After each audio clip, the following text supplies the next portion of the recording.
penjualannya, kemudian misalkan sistem penggajiannya dan laporan keuangannya begitu ya, itu dibolehkan. Nah sehingga silakan saja kalau ada di antara kamu yang tertarik untuk membuat proposal itu segera dibuat, kemudian nanti kamu cari UKM-nya, bisa juga nanti kontak saya untuk saya bantu hubungkan dengan ada komunitas UKM di Depok, begitu. Lalu nanti kamu ajukan ke KPS, gitu ya. Baik, kita masuk ke chapter 14 hari ini, yaitu kuantitatif data analisis. Nah, chapter 14 ini sebetulnya adalah bisa masuk baik dia itu kualitatif nanti maupun kuantitatif. Dalam arti karena di chapter 14 ini lebih kepada analisis deskriptif. Ya, nanti kalaupun kamu datanya kualitatif, ya itu kamu perlu juga mendeskripsikan bagaimana sih karakter dari usahanya, dari sisi respondennya dan sebagainya. Itu bisa dengan si kuantitatif analisis ini, gitu, ya. Nah, jadi di bab 14 ini kita memulai bagaimana sih nanti data itu sebelum dianalisis uji statistiknya, ya, uji hipotesisnya, itu data kuantitatifnya itu perlu disiapkan, gitu. Ya, namanya adalah dia merupakan untuk getting the feel of the data, jadi dia lebih kepada memberikan gambaran visual dari data yang kita pakai, begitu. Makanya tadi saya bilang itu bisa juga dilakukan untuk yang penelitiannya kualitatif. Gitu. Nah, sebelum melakukan itu, maka datanya itu harus disiapkan dulu, bahwa nantinya datanya itu saat mau diolah itu sudah akurat, lengkap, dan cocok untuk dianalisis, begitu. Nah, langkahnya itu yang pertama yaitu adalah kita memberikan kode.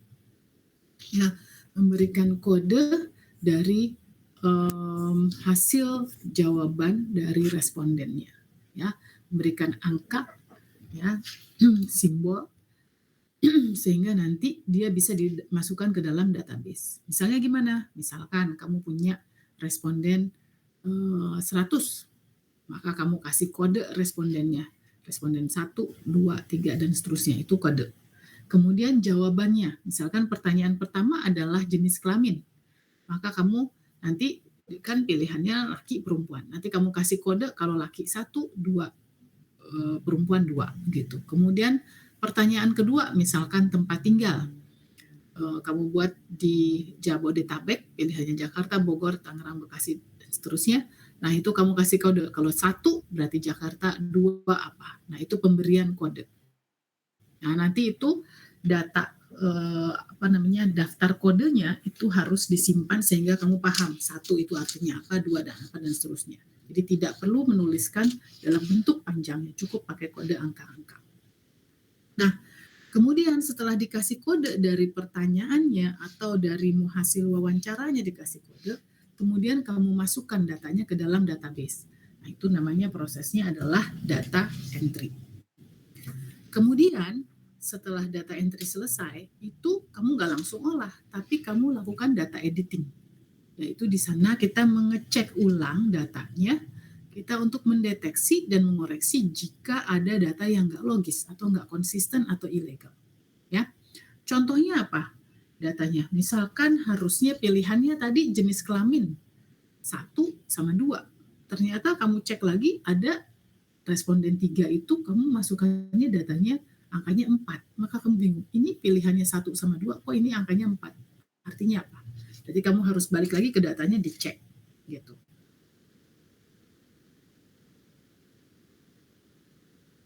Oke, lihat lagi, ya. Seperti itu, bisanya itu adalah tadi misalkan tingkat pendidikan. 1 SD, 2 SMP, 3 SMA, 4 S1, 5 S2, 6 S3. Pilihannya cuma 1 sampai 6. Kemudian ternyata ini jawabannya misalkan 7. Nah, maka kamu cek ulang, kenapa ini kok nggak logis? Gitu. Atau juga datanya itu misalkan harusnya nggak ada isinya, ya. Jadi kamu cek ulang satu-satu, ternyata dia nggak jawab, misalkan, tapi kok ada jawabannya. Nah, harusnya kalau data yang tidak ada jawabannya, ya, itu kamu nggak boleh karang, tapi dikasih kode sendiri yang kosong itu. Nah, kode kosongnya itu kalau misalkan dari semua coding kamu itu, semua pertanyaan itu misalkan angka pilihannya cuma dari 1 sampai 7 misalkan ya. Ada nomor pertanyaan pertama pilihannya 1, 2, berarti cuma 2. Nomor 3 sampai 20 pertanyaannya pilihannya sangat tidak setuju sampai sangat setuju, skalanya 7, berarti paling tinggi 7. Nah, sehingga harusnya data itu isinya angkanya 1 sampai 7, kan? Tapi ternyata ada satu kuesioner yang di pertanyaan ke-8 misalkan dia nggak ngisi. Kalau nggak ngisi nggak boleh diisi angka 0. Ya, nah artinya beda. Diisinya adalah dengan yang tidak ada angkanya di situ, yaitu paling minimal 9. Ya. Bu, gimana Bu kalau ada pilihan saya ada yang misalkan tempat tinggal, ternyata pilihannya ada 10. Berarti 9 nggak boleh dipakai, karena ada pilihan di situ 9, ada artinya. Maka kamu harus ambil 99. Jadi kelipatannya.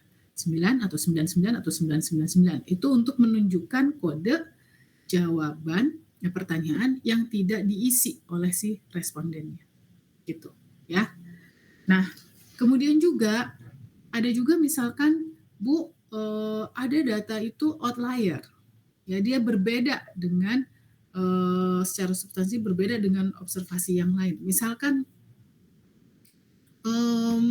rata-rata itu di pertanyaan 3 itu orang menjawabnya rata-rata itu antara misalkan tidak setuju sampai sangat setuju. Jadi jawabannya antara 4, tidak setuju itu berarti 2 sampai 7 misalkan. Ini orangnya itu jawabannya beda sendiri. Dia jawabannya itu misalkan 1. Jadi nggak ada di range itu. Ya, 1 semua jawabannya setiap pertanyaannya. Nah, ini berbeda. Itu namanya outlier. Nah, itu juga harus dicek. Apakah memang dia betul outlier atau enggak. Kalau iya, maka kalau nanti dia itu nggak bisa masuk di uji statistiknya nggak bisa, maka dia biasanya harus dibuang gitu. Ya, dia secara substansial berbeda dengan observasi lainnya.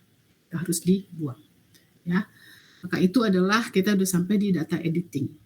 Nah, setelah selesai data editing, maka langkah berikutnya adalah data transformation. Proses mengubah satu angka awal ke nilai yang lain, tapi tidak mengubah isinya, ya, konten dari isi jawabannya, gitu. Maksudnya gimana? Maksudnya adalah, misalkan kamu ada pertanyaan kuesionernya itu, ya, kemarin kan saya bilang bahwa kuesionernya itu boleh, bahkan harus ada yang dia negatif question. Ya, tidak semuanya positive question. Ya, dibalik nadanya. Nah, sehingga kalau dia negative question, maka dia pasti pilihan jawabannya itu artinya kebalikan dengan yang positive question. Misalkan kalau yang lainnya itu nanti arti dari 1 itu sangat tidak setuju, ya kan? Dengan sekarang pertanyaannya nada positif, berarti searah. Nah, sekarang kalau misalkan ada pertanyaan, saya tidak suka bangun pagi misalkan. Kemudian ternyata pilihannya sangat tidak setuju sampai sangat setuju. Berarti kalau dia itu suka bangun pagi, dia pasti akan pilih sangat tidak setuju, ya kan, atau tidak setuju. Ya kan? Sehingga artinya ini akan berbeda dengan pertanyaan yang lain yang memang positif. Ya kan? Arahnya kebalikannya, sehingga dia harus diubah seolah-olah pertanyaannya negatif. Seolah-olah pertanyaannya positif. Saya selalu bangun pagi. Berarti kalau dia tadinya menjawab tidak setuju dengan pertanyaan saya tidak pernah bangun pagi, maka itu artinya berarti dia selalu bangun pagi kan? Berarti dibalik jawabannya dia adalah sangat setuju. Sehingga pilihan 1 itu akan diubah ditransformasi menjadi sama dengan 7. Kalau dia milih 2 sama dengan 6. Kalau 3 sama dengan 5. Kalau 4 tetap. Yaitu ditransformasi, tidak mengubah artinya, tapi membalik angkanya jika seolah-olah pertanyaan diubah menjadi positif. Begitu. Itu namanya data transformation. Ya. Kenapa Bu harus dibuat begitu? Agar dia nanti searah dengan pertanyaan yang lain. Bu, kok kalau gitu kenapa nggak dari awal pertanyaannya semua positif semua, biar nggak bingung, nggak ada lagi transformasi reverse gitu ya. Nah, nggak bisa, karena tadi ciri-cirinya kalau buat pertanyaan tuh harus ada yang dia dibalik justru supaya si respondennya benar-benar baca gitu. Jangan cuma langsung auto jawab begitu. Ya. Oke, setelah proses itu tadi dari mulai data coding, data entry, ya data editing dan data transformation selesai, baru datanya siap untuk diolah. Jadi nggak boleh kamu langsung ngolah tadi data. Ya. Nah, langkah yang pertama itu kuantitatif, itu namanya getting the feel of the data. Kita ingin lihat kira-kira nih datanya secara umum seperti apa. Ya.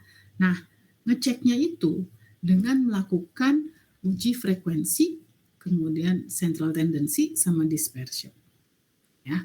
Nah, ini juga berlaku untuk kalau kita penelitiannya kualitatif, paling enggak yang frekuensi ini. Makanya tadi saya bilang bab 14 ini berlaku juga untuk yang penelitiannya kualitatif. Gitu. Ya. Nah, prosesnya gimana? Ya, saya nggak ini kan PPT-nya tapi langsung dari buku. Yang pertama adalah frekuensi. Jadi kalau frekuensi itu kita mau melihat seberapa sering sih kemunculan dari respon yang seperti apa. Gitu ya. Misalkan pilihannya pertanyaannya adalah jenis kelamin. Kita mau lihat berarti jawabannya berapa responden yang jawabnya laki, berapa yang jawabnya perempuan. Gitu. Nah, kita lihat dari frekuensi ini, kita uji. Ya, kamu bisa pakai Excel aja biasa, di sana ada frekuensi, kemudian atau bisa juga pakai SPSS, gitu. Nah, nanti bentuknya itu adalah kalau kamu lihat di buku di halaman 281 dan di halaman 282. Jadi biasanya frekuensi itu dimunculkan dalam bentuk tabel frekuensi dan juga dalam bentuk grafik gambar. Ya, biasanya dua-duanya. Gitu. Kenapa? Nanti untuk memudahkan yang membaca itu dalam menganalisis. Misalnya habis grafik dan gambar, kemudian nanti ada penjelasannya. Berdasarkan tabel dan grafik. Berdasarkan tabel 11 dan gambar 11 di atas, dapat disimpulkan bahwa bla bla bla. Jadi lebih jelas gitu. Ya. Nah, kamu lihat di contoh di halaman 281 kalau kamu pada buku, di sana frekuensi itu kalau dikerjakan dengan SPSS atau dengan Excel, maka dia munculnya nggak cuma jumlah, tapi ada persentasenya. Sehingga di sana kita bisa lihat langsung waktu menganalisisnya akan sangat membantu. Oh, ternyata kalau di contoh halaman 281 dari 174 responden itu paling tinggi adalah respondennya yang berasal dari production department. Kemudian disusul dari servicing department. Bu, ngapain sih Bu kita pakai data perlu frekuensi segala? Ya, kamu di deskripsi ini, kamu nanti akan membantu waktu kamu analisis yang lanjutannya.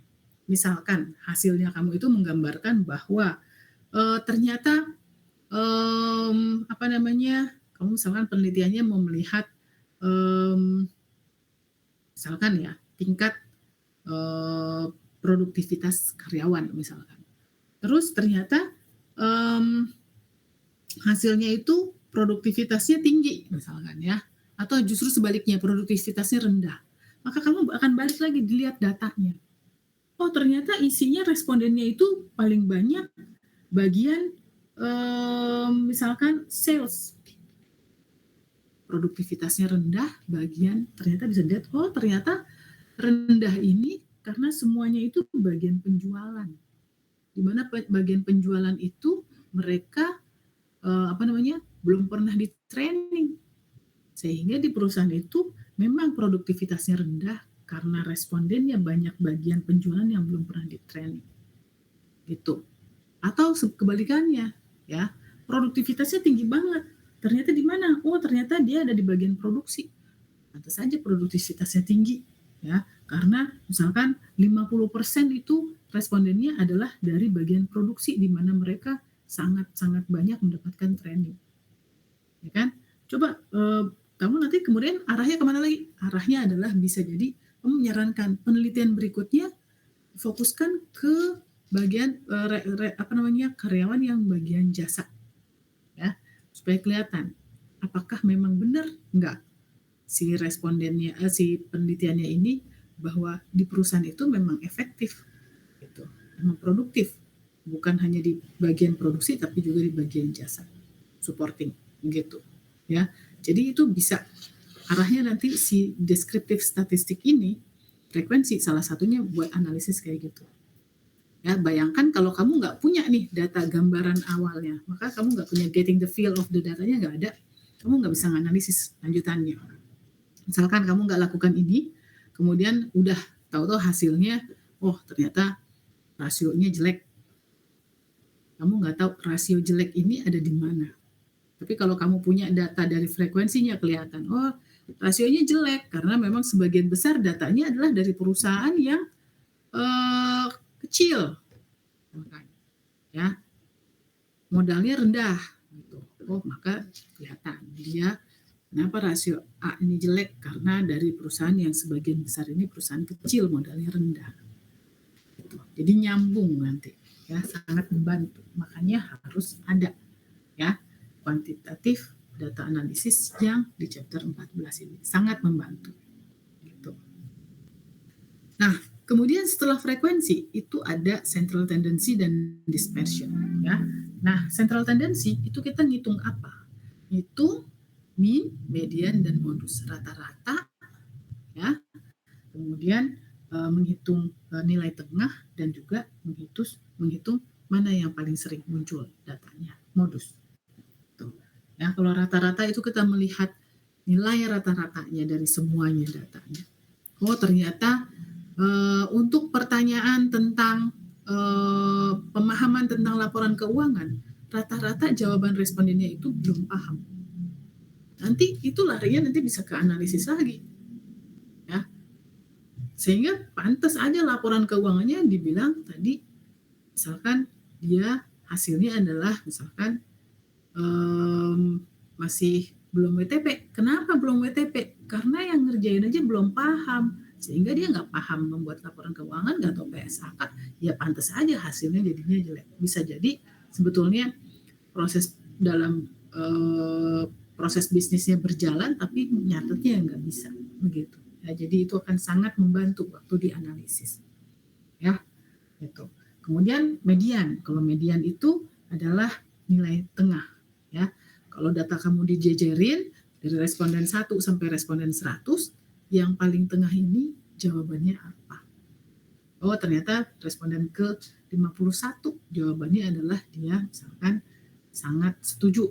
Nah, itu, ya, mediannya.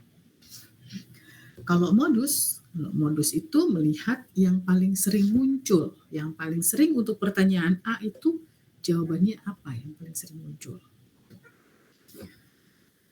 Kemudian yang berikutnya adalah dispersion, sebaran. Ya, dia menggambarkan apa? Variabilitas dari data. Ya. Yang pertama dia adalah range, lalu variance, lalu nanti standar deviasi. Nah, kalau range itu menggambarkan apa sih? Menggambarkan di antara pilihan jawaban itu, orang itu banyaknya jawabnya range-nya di mana. Maksudnya gini, misalkan ya, kamu diminta, respondennya diminta untuk menjawab tingkat persetujuan, Likert scale. Ya, pilihannya adalah sangat tidak setuju sampai sangat setuju. Ada 7 atau 5. Ya, range-nya harusnya, rentangnya secara teorinya itu adalah dari 1 sampai 7 atau 1 sampai 5, ya, antara itu.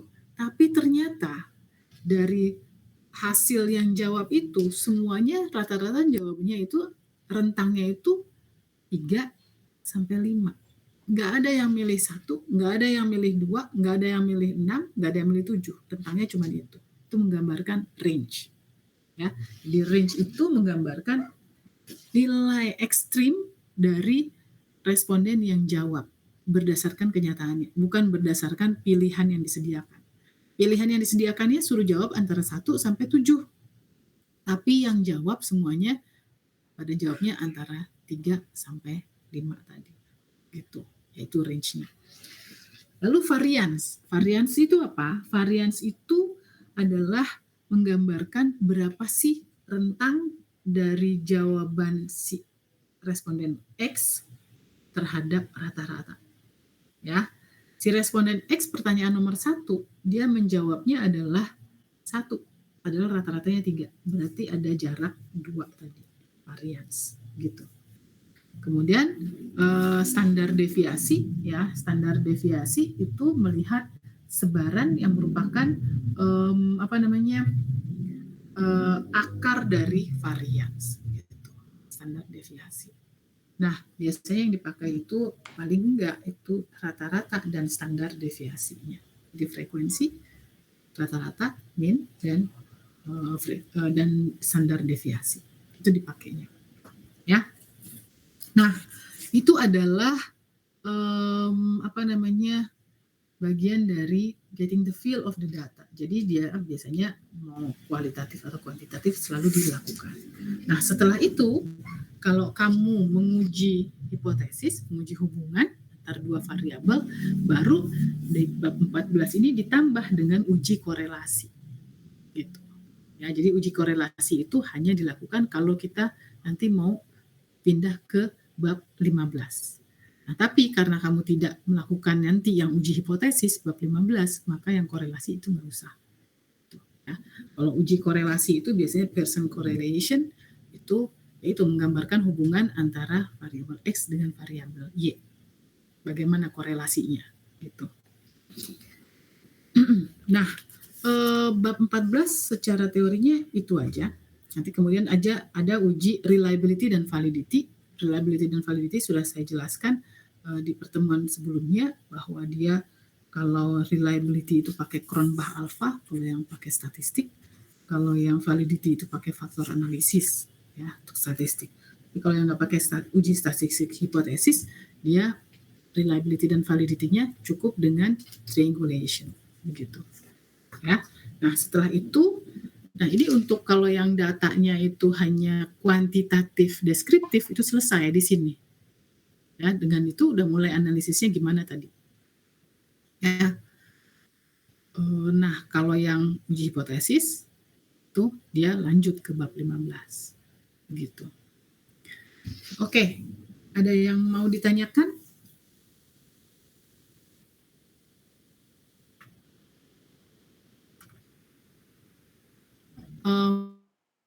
Kemarin di 4 akad itu kalau dari rata-rata lulus tepat waktunya itu kemarin berapa ya, 92%. Jadi sampai sekarang pun itu masih ada kakak kelas kamu yang 2 angkatan di atas kamu tuh masih ada yang belum lulus. Kenapa? Dia terganjal deskripsinya. Berapa orang kemarin? 2 orang kalau nggak salah. Ya, dia terganjal deskripsinya sehingga nanti nilai rata-rata lulusan tepat waktu itu di PNJ untuk jurusan di D4 AKT itu belum bisa bagus, belum bisa 100% karena ada yang keganjal tadi.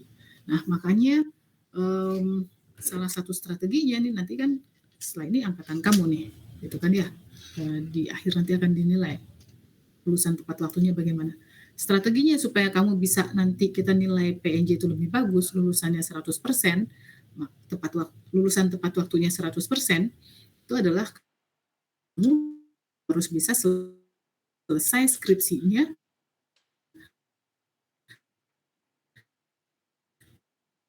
itu semuanya nanti sebelum wisuda Juli begitu harus selesai. Nah, gimana cepat selesai semuanya? Maka kamu dari sekarang ini proposal skripsinya harus siap.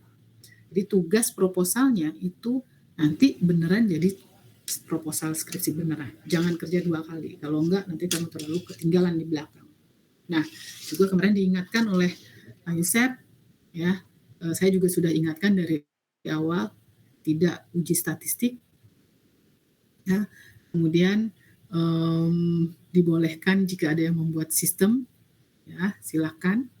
Itu nanti boleh nanti perusahaan satu ada beberapa orang, dan tapi memang tidak banyak.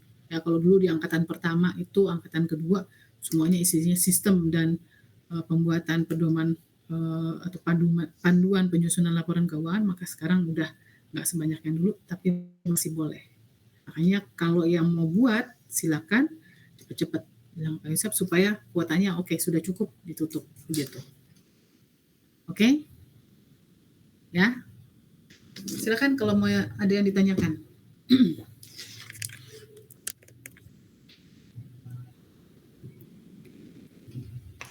Anjing. Ya Allah.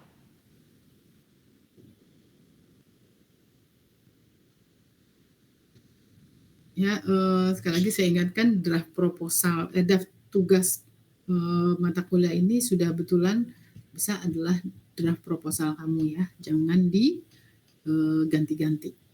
Sudah finish, pokoknya sudah final gitu ya. Ibu mohon maaf, saya belum absen. Ya, Ervina sebentar ya, saya cek. Andi juga, Bu.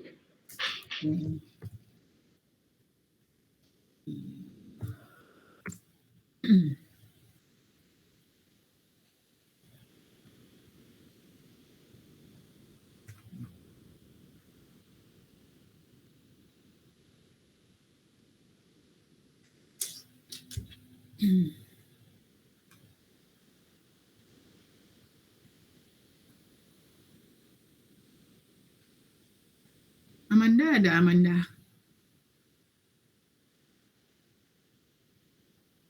Andi ada. Amanda ada nggak? Amanda Dwi Kurnia. Amanda tadi ada, Bu. Sebentar saya coba chat lagi ya, Bu. Takutnya dia keluar. Sama Yohana ada Yohana. Saya Bu, hadir Bu. Ervina. Oke, tinggal si Amanda ini belum ya. Silakan kalau yang mau ditanyakan. Ibu saya mau bertanya, Bu. Ya, Faruk silakan. Untuk di proposal nanti, untuk metode analisis datanya ini mengikuti yang di buku UMA sekarang atau mengikuti teori yang sudah dijelaskan di tiap topik, Bu?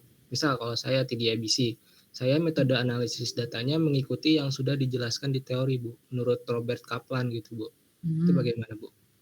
Ya, memang begitu. Cuma nanti kan tetap aja kalau kualitatif, kemudian kualitatif tuh, Faruk, ya kan? Ya. Kualitatif berarti kan nanti kita ada di bab 16 nanti tuh. Kualitatif kan pertama ngapain dulu? Ya, tetap itu langkahnya ini ada 3 kualitatif itu, ya kan? Dari 3 itu nanti kamu masuk tuh ke fokus ke skripsinya kita. Jangan cuma 3 itu kan masih naratif doang, secara teori semuanya kayak gitu, ya kan? Sama juga nih dengan yang ini, yang kuantitatif. Secara teori ya cuman tadi, kalau yang kuantitatif deskriptif cuman frekuensi dan seterusnya. Tapi dari situ kan harusnya nanti dikaitkan dengan skripsinya kita. Jadi jangan naratif. Biasanya kan saya kasih komen, ini tuh terlalu naratif banget, semuanya sama. Kalau naratif kan bisa sekelas ya sama semua kalau dia kualitatif.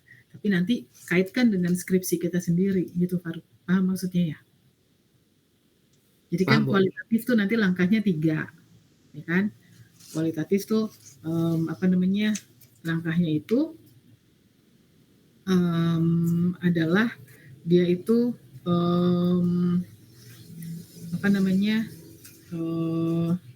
ada sebelum data analisis dia itu kan data reduction dulu, data reduction terus data display, ya kan? Kemudian baru nanti nah di data reduction tuh ada apa aja. Reduction-nya itu nanti dikaitkan dengan penelitiannya kamu. Oh, kalau di sini TDIBC berarti data reduction ini bunyinya akan seperti ini. Gitu. Paham ya Faruk maksudnya ya? Jadi bukan cuma dari teori, dari sisi teori secara ilmunya di skripsi kita, tapi juga teori dari metodologinya harus 2 gitu. Ya. Jadi kan kalau kamu kan kalau kualitatif itu kan isinya dengan wawancara dan dengan observasi. Tapi kan tidak semua bagian dari wawancara dan tidak semua bagian dari observasi itu akan nanti masuk di analisis. Kan ada yang dibuang. Itu adalah data reduction. Jadi dibunyi nanti itu di data reduction kamu ngapain, ngebuang yang data seperti apa. Gitu. Habis data reduction, kemudian dia ada data coding. Diapain tuh data codingnya kalau dia kualitatif? Kemudian data display, diapain? Kemudian baru buat analisis datanya, diapain? Gitu. Itu bunyinya nanti udah kalau itu kan cuma tadi garis-garis besar itu proses data analisisnya di kualitatif, tapi isinya nanti kaitkan lagi. Oh, kalau misalnya dengan TDIBC begini, gitu. Ya, kebayang ya, Faruk ya? Banyak, Bu. Ya, oke. Ada lagi yang lain?